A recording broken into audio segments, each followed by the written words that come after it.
By the power vested in me as Vice Chancellor and Principal, I hereby constitute this assembly as a legal congregation of the University of Pretoria. During this assembly, degrees with all the associated rights and privileges will be conferred to the candidates whose names appear in the program. Please take your seats.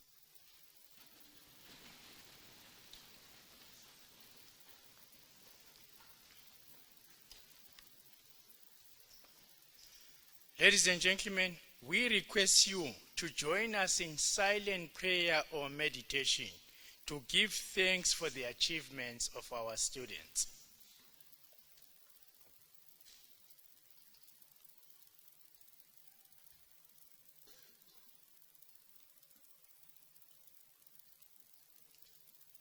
Thank you.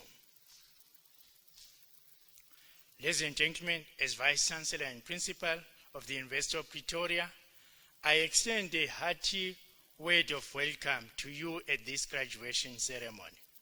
I would like to welcome the following. Of course, our honorary doctorate recipient, Justice Yakoob, the Dean of the Faculty of Law, Professor Elsa B. Skuman, the Acting Deputy Dean, Professor M. Bota, the Deputy Director, Department of Student Enrollment and Student Administration, Dr. A. Mateha, chairpersons of schools, heads of departments, directors, emeriti and honorary professors, and other lecturers and their spouses, representative of the Student Representative Council, who will present the SRC academic honorary colors, all persons to whom degrees will be conferred to this afternoon, all spouses, partners, parents and other parties, as well as dignitaries who we may not be aware of. I now request the Dean to introduce to me the candidate for the honorary doctorate.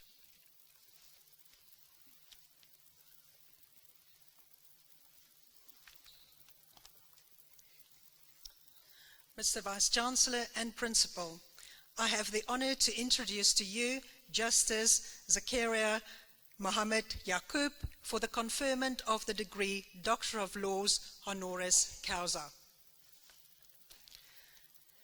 The award of the honorary degree is in recognition of Justice Zak Yakoob's extensive contribution to the law, his exemplary life of service to human rights, his continuous moral leadership, and the stature he has attained in our society. Apart from his obvious credentials as a committed campaigner for human rights, he is a beacon of integrity, truth, and justice in South Africa and around the world. Justice Yakoob contributed to the law and legal profession as anti-apartheid advocate, constitutional expert, and judge of the Constitutional Court of South Africa. As advocate, Justice Yakoob defended numerous political prisoners charged under apartheid laws in cases dealing with detention, house arrest, and restrictive orders. From 1985 to 1988, for example, Justice Yakoob was part of a team that defended the leadership and members of the United Democratic Front and its affiliates in the Delmas 4 treason trial. In the 1990s, Justice Zak Yakoob contributed to the establishment of the constitutional pillars of the new South African democracy as part of the drafting team of the Bill of Rights in the interim and final constitution. In 1994, he served on the Independent Electoral Commission, which oversaw the first democratic elections in South Africa. Justice Yakoob was appointed to the Constitutional Court in 1998 and served as a judge of this court until his retirement 15 years later.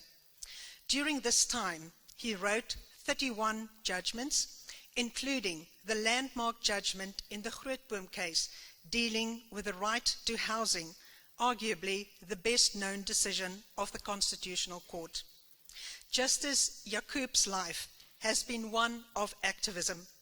Justice Yakoob played a leadership role in the Natal Indian Congress, the ANC Underground, and the United Democratic Front. His activism and love for South Africa continue into his retirement, exemplified in his public opposition to South Africa's withdrawal from the International Criminal Court Statute and his public stance against state capture. He has been heavily involved in the work of the South African National Council for the Blind and served as board member of several NGOs. Justice Yakoob's life, lived in service to humanity, is a towering example of courage and an unending story of overcoming adversity and physical limitation to bequeath a legacy of excellence, service, freedom, inspiration, and hope. Mr. Vice-Chancellor, I request you to confer the honorary doctorate on the candidate.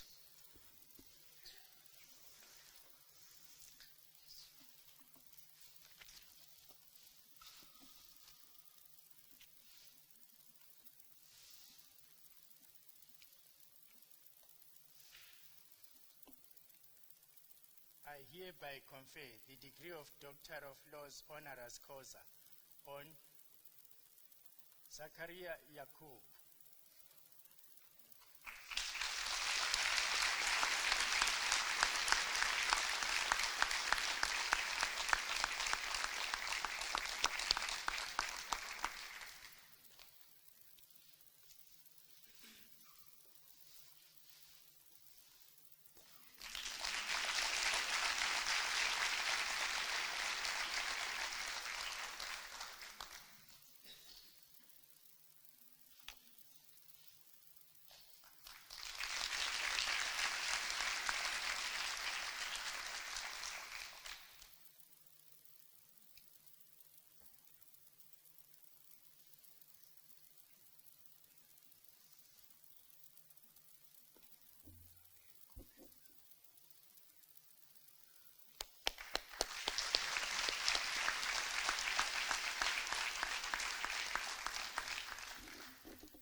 I have the honor of requesting Justice Zakaria Mohammed Yakoob to address the Assembly.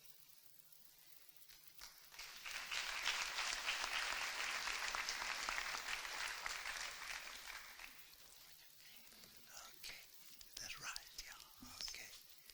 Thank you very much. Okay, let's get ready.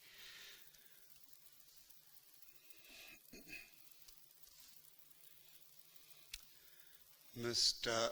Vice-Chancellor, the Dean of the Faculty of Law, distinguished members of all university structures, academic and non-academic, distinguished visitors, and most important of all, graduates and their parents, their close friends and relatives.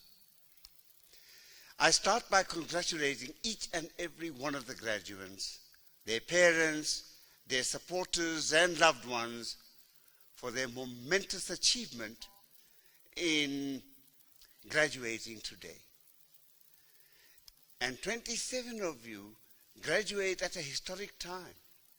It has been 20 years since the course on the human rights and development in Africa was initiated.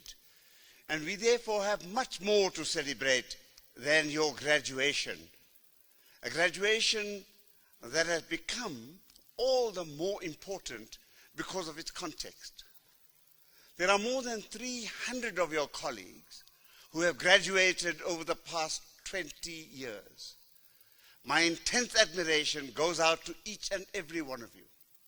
I wish you success in your future endeavors and am certain that each of you has the potential to make a significant contribution in many and varied ways to the development of a united continent, a continent committed to human rights and the rule of law, especially in their effective implementation. This dream for the future that I have for our continent is not unrealistic at all, bearing in mind the character of our graduates and their committed professionalism. Africa will become the undisputed world leader in these endeavors. Good luck to all of you. It is now time to say how moved I am that the university chose to confer this singular honor upon me, when I am convinced that there are so many more deserving people. I must say that I mentioned the honor conferred upon me only after referring to the laudable achievements of the graduates, because I regard the honor as somehow less worthy. Not because I regard the honor as somehow less worthy, but really because, unlike me, the students have worked immensely hard for their degrees. Please never forget that your postgraduate degrees are real, the product of sweat and toil and tears, while mine is an honorary one. Nevertheless, this honorary doctorate is extremely important to me. Emotionally, it is undoubtedly immensely heartening to be recognized and applauded by committed professionals who have themselves made a sterling contribution to our democracy and continue to do so. For example, by offering this human rights course to the whole of Africa.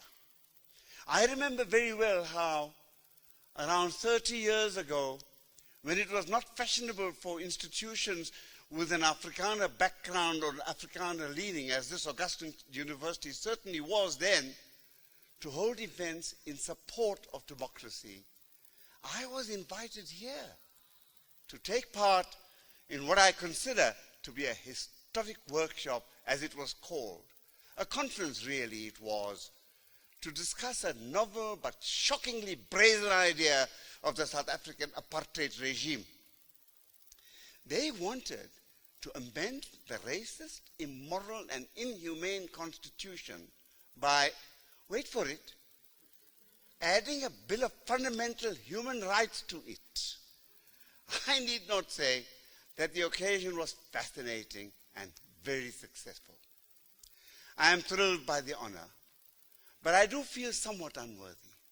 I, unlike millions of other participants in our struggle, was not a victim of rampant poverty or forced removal or any of the other vicissitudes that befell them. I was never detained without trial or tortured. I have led a reasonably comfortable middle-class life.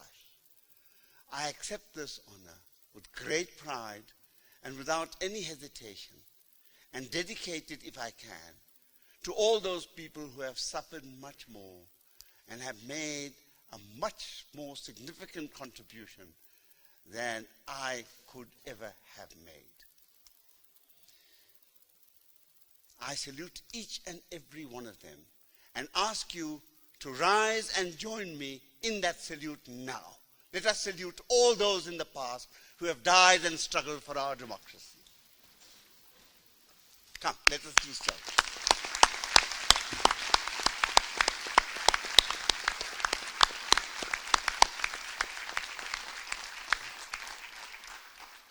I do accept that I have made some contribution to the development of our democracy, to the law and to constitutionalism. But I did not and could not have done it alone.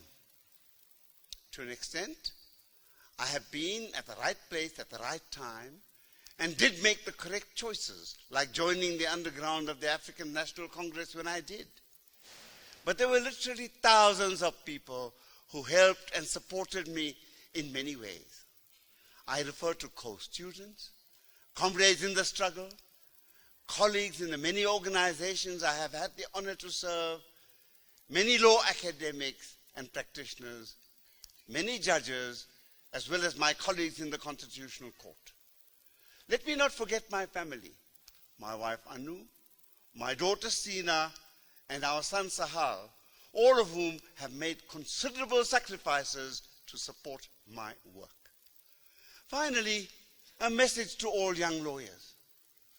Many lawyers in practice may find this difficult to understand or internalize in full, but there is no doubt that human rights postgraduate people will understand me perfectly well.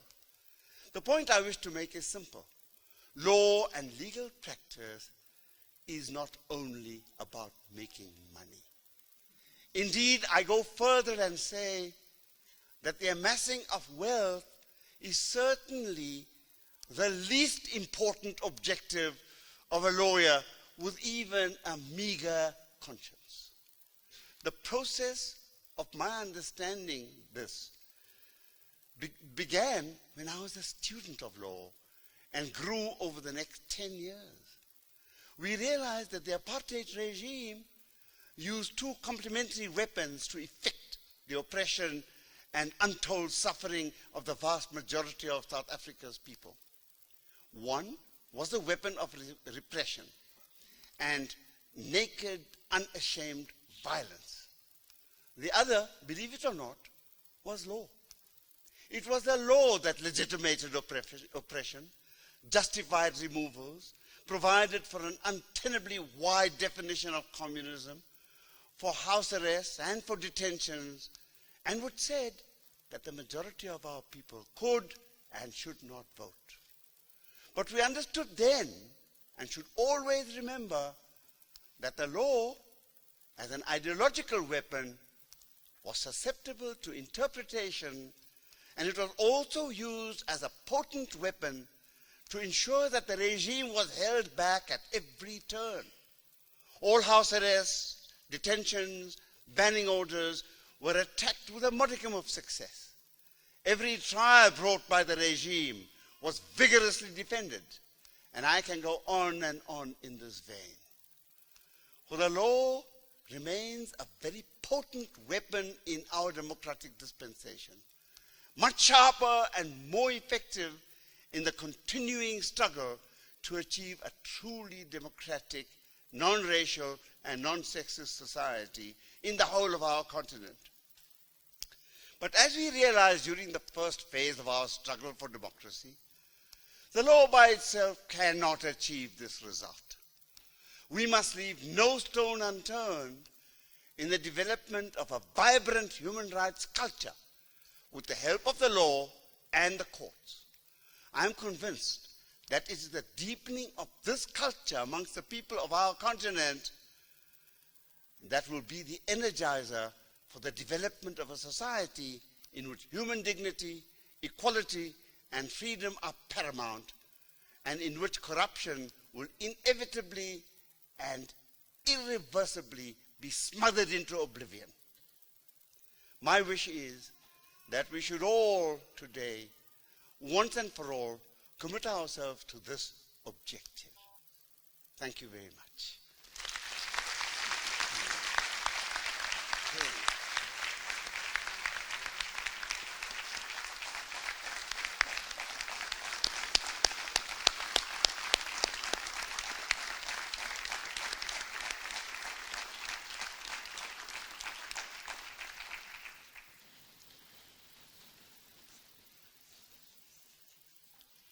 Thank you very much, Justice Zakaria Mohammed Yakoob, for those inspiring words, reminding of our past, our present, and the necessity to uphold a culture of human rights that underpins any democracy. Thank you very much for honoring us. We are much grateful. I now request the Dean to introduce to me the candidates present whose names appear in the program.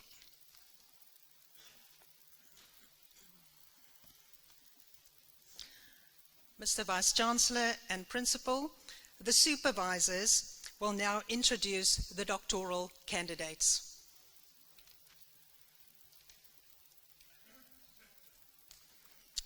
Mr. Vice-Chancellor and Principal, I introduce you Kobina Daniel.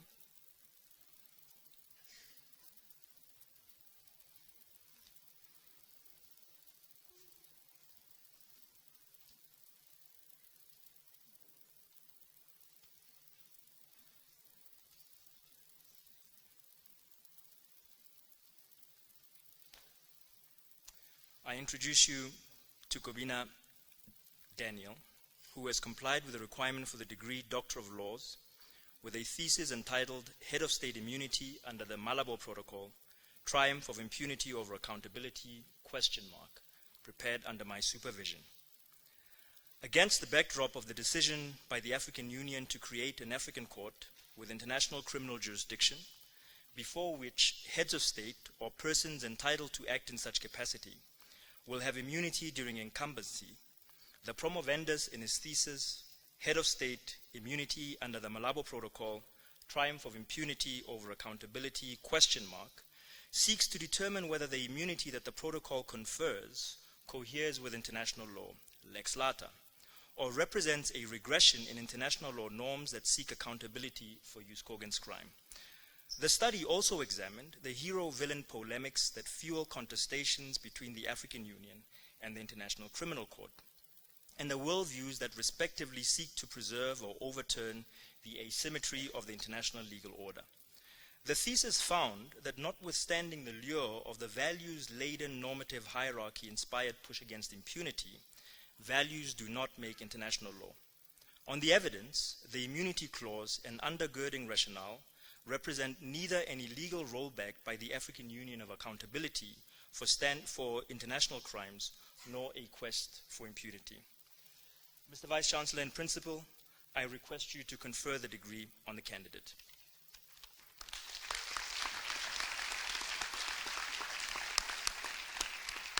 I hereby confer the degree of Doctor of Laws with all its associated rights and privileges on the candidate.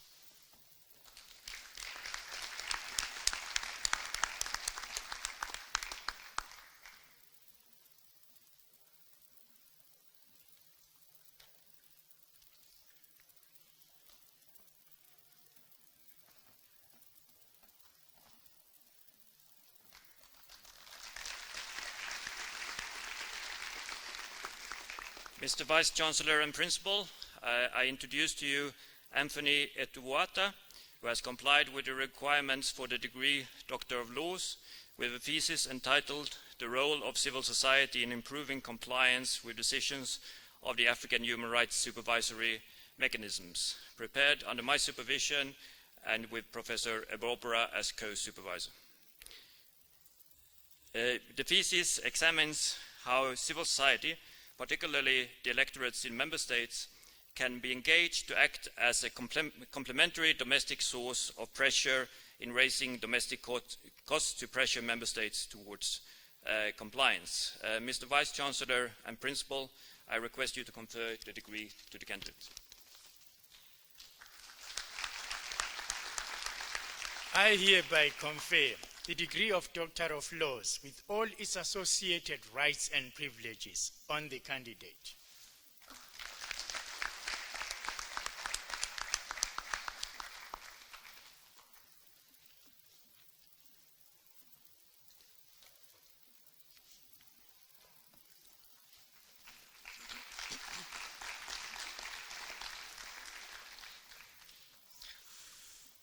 Mr. Vice-Chancellor and Principal, the following candidates have complied with all the requirements for the degree Master of Laws by coursework.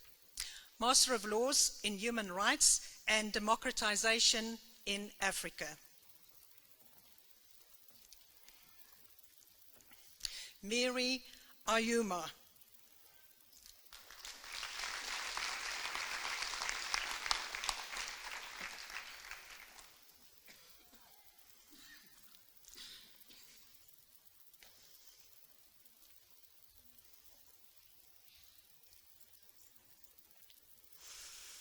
Godfrey Ayeranga.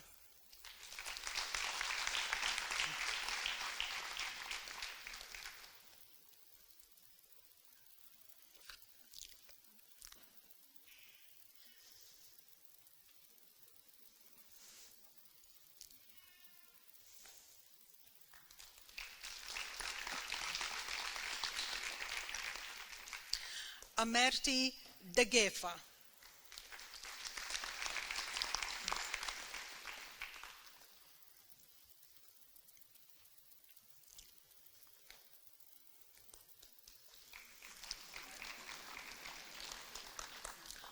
Osman Ehisa. He also receives the award, the Ubuntu Prize, for the student who best embodied the values and spirit of Ubuntu during the Masters.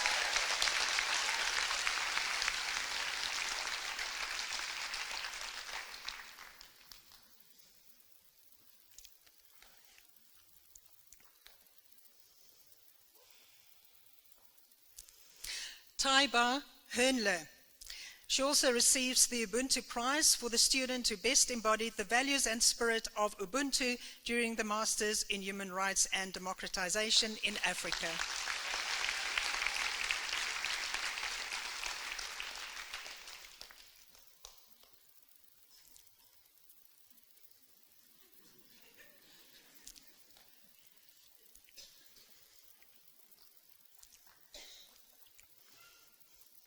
Ian Matenge received the LLM Human Rights and Democratization in Africa with distinction.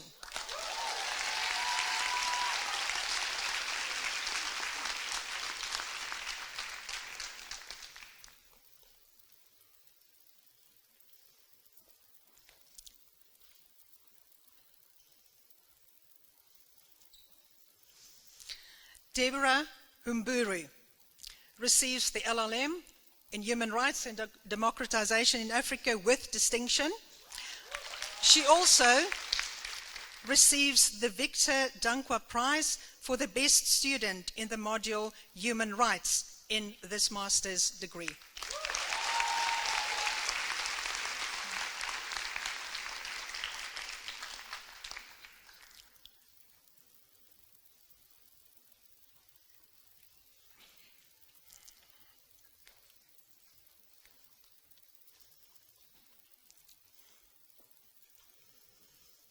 Wallace Nderu.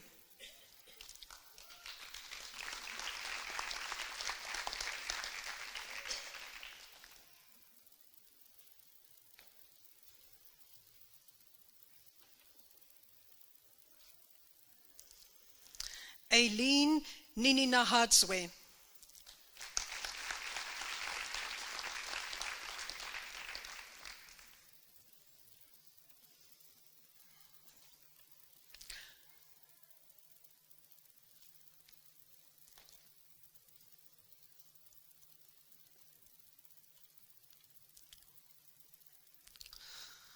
Chilwe Nzanzia.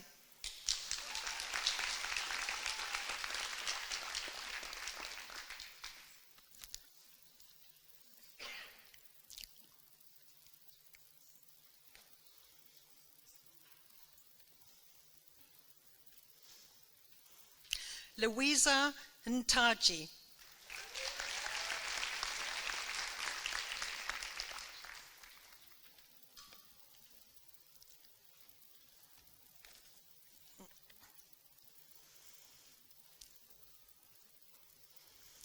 Nozizwe Ntesang.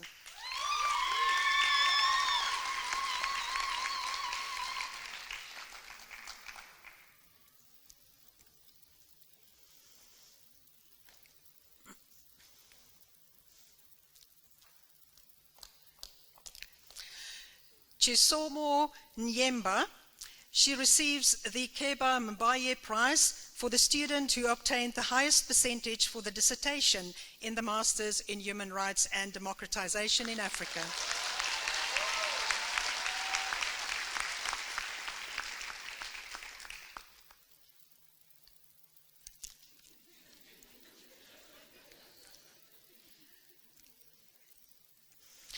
Usani Odum.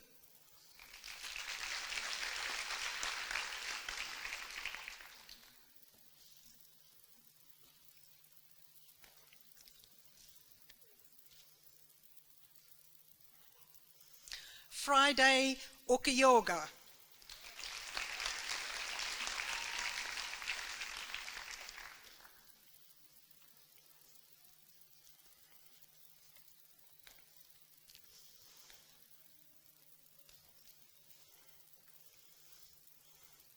Birindwa Rukanda Bahizi.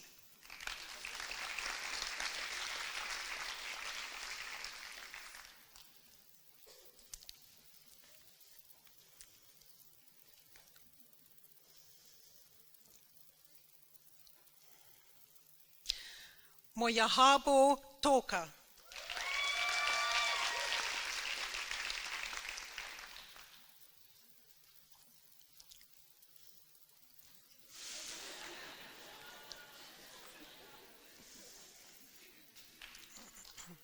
Eric Traxel.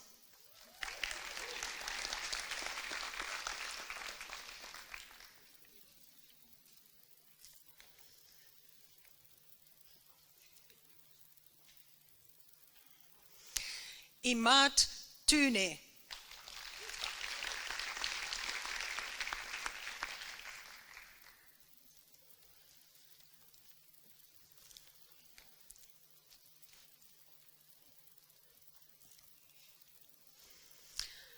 Thomas White. He also receives the Victor Dankwa Prize for the best student in the module Human Rights in Africa in the Masters in Human Rights and Democratization in Africa.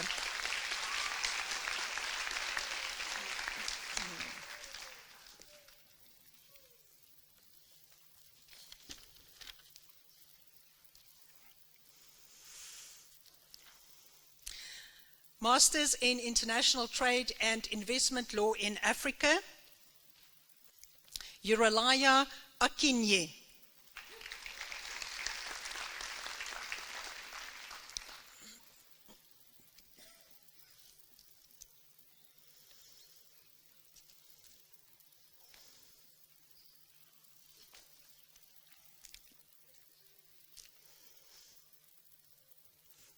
Marie-Louise Aren.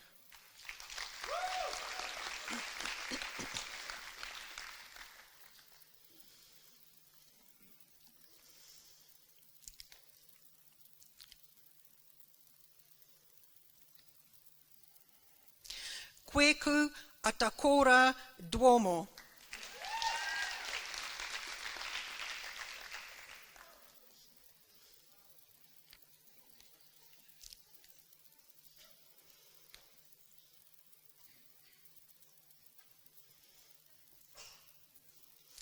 Kaho Boyiki.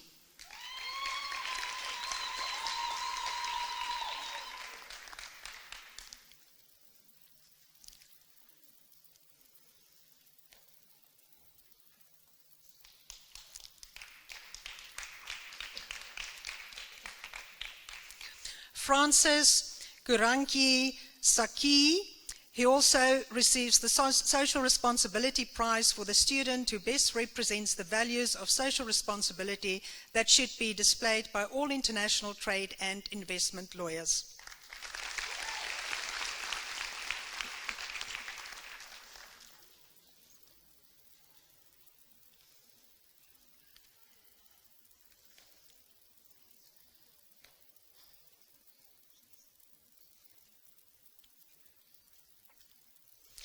Evans Kuveya.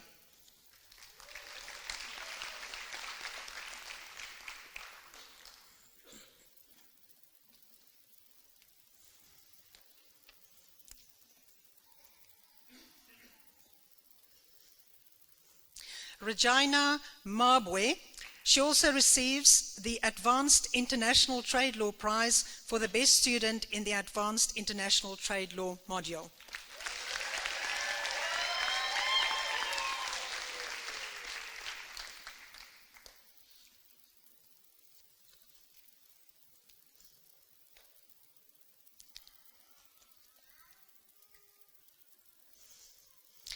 Isaac Marara.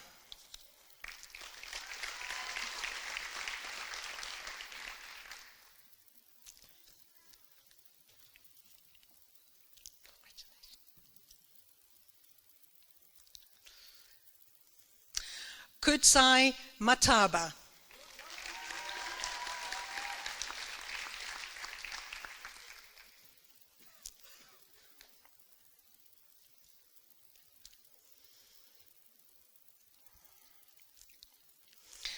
Tizi Merafe with distinction.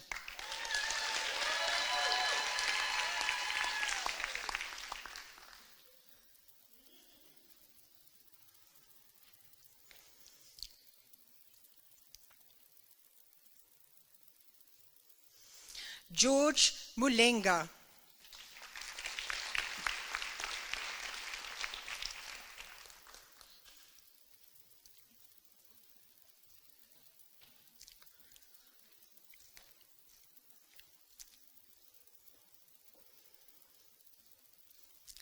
Kresha Naidu, with distinction.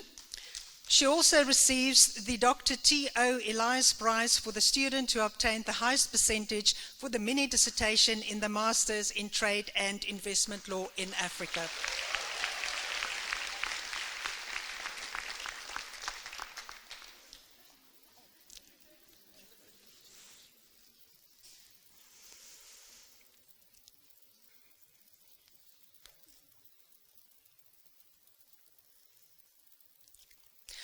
Annabelle Nanjira.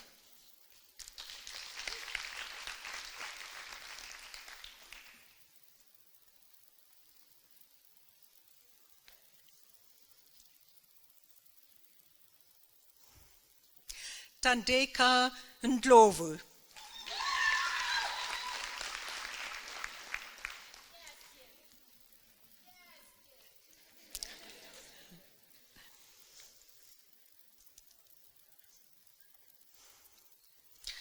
Bukola Oyaleke.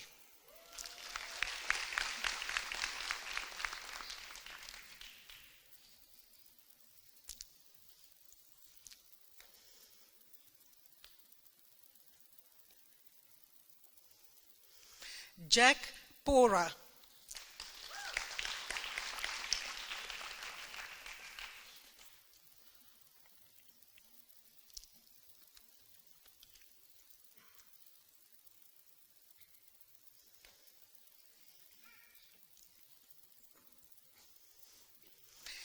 Nelly Rotich.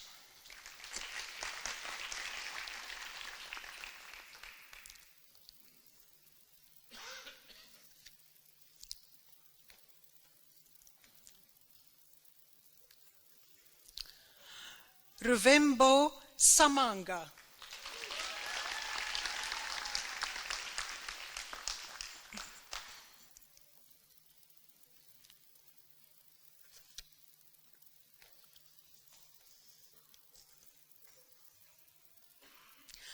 The Masters in Multidisciplinary Human Rights, Chantal Fleischmann.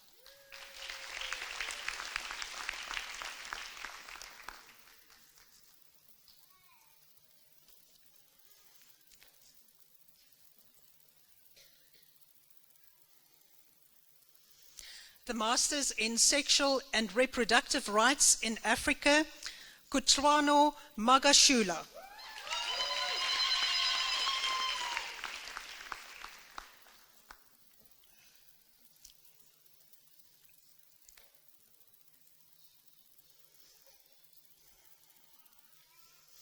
Pachala Minuelu Pembe.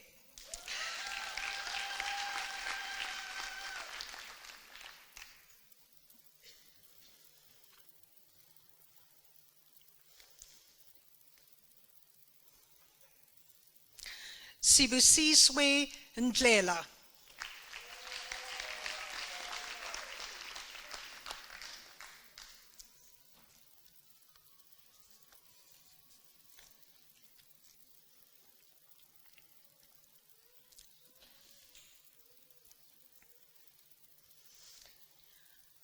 Mr. Vice-Chancellor and Principal, the following candidates have complied with all the requirements for the degree Master of Philosophy by coursework. A.D. Kulibali.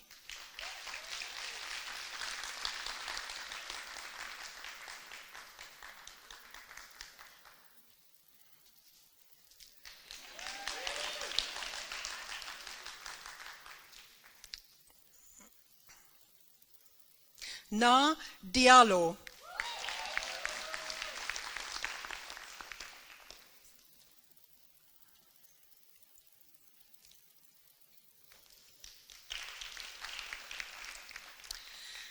Zerini Haddad, with distinction. She also receives the Nelson Mandela Prize for the Best Student in the Masters in Human Rights and Democratization in Africa as a whole.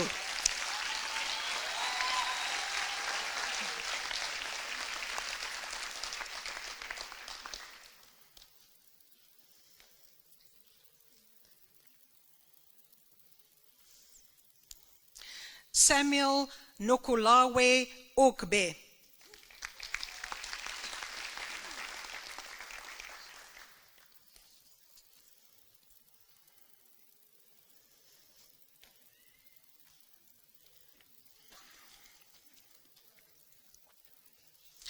Oabona Sepora.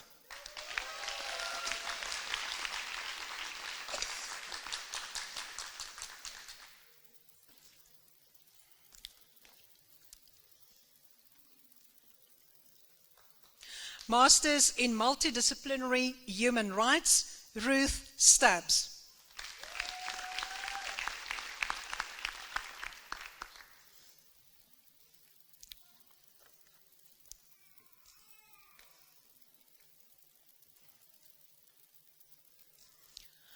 Masters in Sexual and Reproductive Rights in Africa, Kaile Matoka.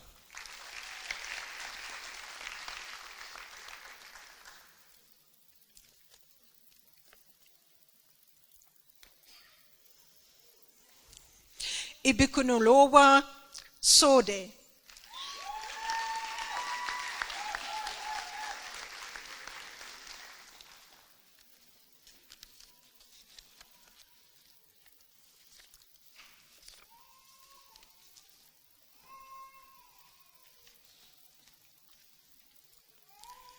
Let us give our graduates a big hand for their hard work.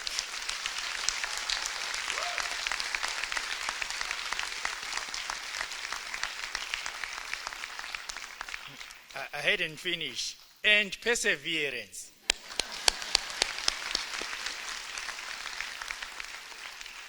And now, I would like to ask our graduates to applaud their families, friends, partners, and spouses for their support over the years.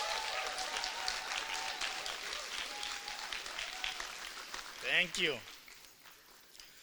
We have now come to the end of the first part of the proceedings. This ceremony is in two parts.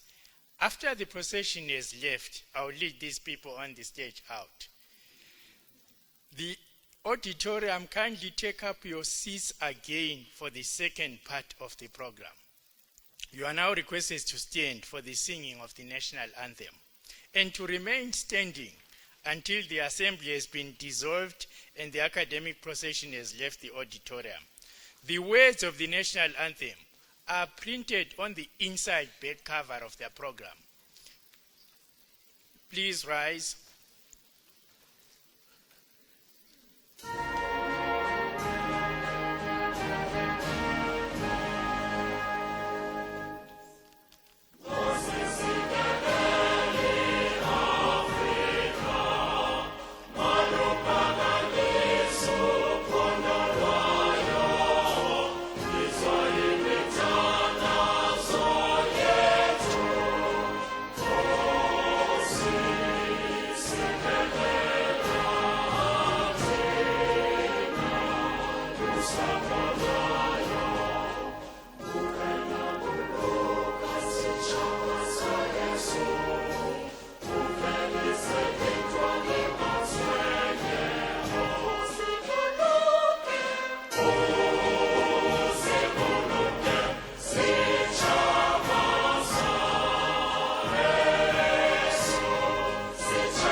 By the powers vested in me, I hereby dissolve this assembly of the University of Pretoria. Universiteit van Pretoria.